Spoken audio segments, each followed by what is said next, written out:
বন্ধু, মানসিক দুশ্চিন্তা নেই এরকম মানুষ আবার আছে নাকি? আজকের দিনে মানসিক দুশ্চিন্তায় ভুগছে এরকম লক্ষ লক্ষ মানুষ আছে। আজকের ভিডিওটিতে মানসিক দুশ্চিন্তা দূর করার কিছু পদ্ধতি নিয়ে আলোচনা করব, যা আপনার জীবনে একান্ত কাজে লাগবে। আজকের বিষয় কিভাবে মানসিক দুশ্চিন্তা দূর করবে সেটা জানার জন্য অবশ্যই ভিডিওটি প্রথম থেকে শেষ পর্যন্ত দেখবে। অতীতের কথা ভেবে ও ভবিষ্যতে চিন্তা করে নিজের মনকে খারাপ করবেন না। বর্তমানে বাঁচুন, বর্তমানে চিন্তা করুন, নিজের আত্মবিশ্বাসকে বাড়ানোর চেষ্টা করুন। নিজে ভাবুন যে আপনি আপনার দুশ্চিন্তাকে কন্ট্রোল করতে পারেন। যদি এই চিন্তা করতে পারেন তাহলে সব রকমের দুশ্চিন্তা আপনার মন থেকে চলে যাবে। বন্ধু, যেখানে সামান্য হাসির পরিস্থিতি তৈরি হয় সেখানে প্রাণ খুলে হাসুন, অতীতের কথা মনে করে হাসুন। সবসময় হাসির পরিবেশে থাকার চেষ্টা করুন, কারণ হাসির মাধ্যমে শরীরে অক্সিজেনের পরিমাণ বেড়ে যায় এবং শরীর সুস্থ থাকে। শরীর সুস্থ থাকলে মনটাও দেখবে ভালো থাকবে। আপনাদের জীবনের নানা সমস্যার কথা কাছের বন্ধুর সঙ্গে শেয়ার করুন। এতে সমস্যার সমাধান না হলেও আপনার মনটা কিছুটা হালকা অনুভব করবে এবং আপনার ভালো লাগবে। যখন সময় পাবেন তখন প্রকৃতির বুকে ঘুরতে বেরিয়ে পড়ুন, কারণ প্রকৃতির সঙ্গে আমাদের গভীর সম্পর্ক। দেখবেন যখন প্রচণ্ড গরম পড়ে তখন আমাদের মন খারাপ থাকে, অথচ যখন প্রকৃতির আবহাওয়া খুব সুন্দর হয় তখন দেখবেন আমাদের মন মেজাজও ভালো থাকে। আপনি আপনার পছন্দের হবিটা খুঁজে বার করুন। সেটা নাচ গান হতে পারে, খেলাধুলা হতে পারে, কোনো মিউজিক্যাল ইনস্ট্রুমেন্ট বাজানো হতে পারে। আপনি আপনার পছন্দের যে কোনো কিছু করতে পারেন। এতে দেখবেন আপনার মনটা সেই কাজের মধ্যে ব্যস্ত থাকবে এবং ভালো লাগবে।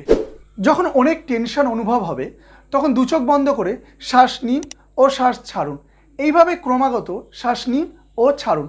মনে মনে ভাবুন যে আপনি প্রকৃতি থেকে বিশুদ্ধ বাতাস নিজের দেহের মধ্যে ঢুকাচ্ছেন এবং দূষিত টক্সিন জাতীয় বায়ু নিজের দেহ থেকে বার করে দিচ্ছেন।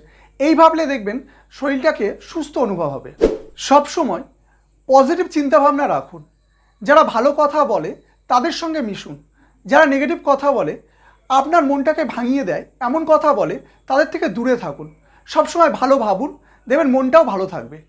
আপনার মনের কষ্টটা বা আপনার মনের দুঃখটা খাতা অথবা ডায়েরির মধ্যে লিখুন এবং মন খুলে লিখুন। দেখবেন মনের মধ্যে দিয়ে যত কষ্ট আছে তা দূর হয়ে যাবে। যখন টেনশানে মন ভালো লাগবে না তখন কানে হেডফোন গুঁজে আপনি আপনার পছন্দের গান শুনতে পারেন। শুনতে পারেন পাখির ডাক, বৃষ্টির শব্দ, শুনতে পারেন পছন্দের যে কোনো কিছু। এই সময় কোনো বাজে চিন্তা করবেন না এবং অবশ্যই স্যাড সং শুনবেন না। বেশি টেনশানে ব্রেনের গ্রোথ নষ্ট হয়ে যায়, বুদ্ধি কমে যায়, এমনকি heart attack, high blood pressure ও শারীরিক বিভিন্ন সমস্যা দেখা দিতে পারে। প্রতিদিন 7 থেকে 8 ঘন্টা ঘুমান এবং স্বাস্থ্যকর খাবার খান। বিশেষ করে ভিটামিন এ ও সি সমৃদ্ধ খাবার খান। অ্যান্টিঅক্সিডেন্ট জাতীয় খাবার খান, কারণ শরীর সুস্থ থাকলে মনটাও সুস্থ থাকে। সকাল সকাল ঘুম থেকে ওঠার চেষ্টা করুন। সকালবেলা ঘুম থেকে উঠে ব্যায়াম করুন, কারণ ব্যায়াম করলে আমাদের দেহের মধ্যে এন্ডোরফিন হরমোন তৈরি হয়, যা ফিল গুড হরমোন নামে পরিচিত। এই হরমোন আমাদের মনকে ভালো রাখতে সাহায্য করে। গীতায় বলেছে, যা হয়েছে তা ভালোই হয়েছে, যা হচ্ছে তা ভালোই হচ্ছে, যা হবে তা ভালোই হবে। তোমার কি হারিয়েছে যে তুমি কাঁদছো? তুমি কি নিয়ে এসেছিলে যা তুমি হারিয়েছ? তুমি কি সৃষ্টি করেছো যা নষ্ট হয়ে গেছে?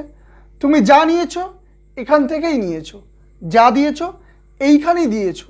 তোমার আজ যা আছে কাল তা অন্য কারোর ছিল, পরশু সেটা অন্য কারোর হয়ে যাবে। পরিবর্তনই সংসারের নিয়ম। তাই বন্ধু, কর্ম করো, ফলের আশা করো না, কারণ ফলের আশায় আমাদের কষ্টের যত কারণ।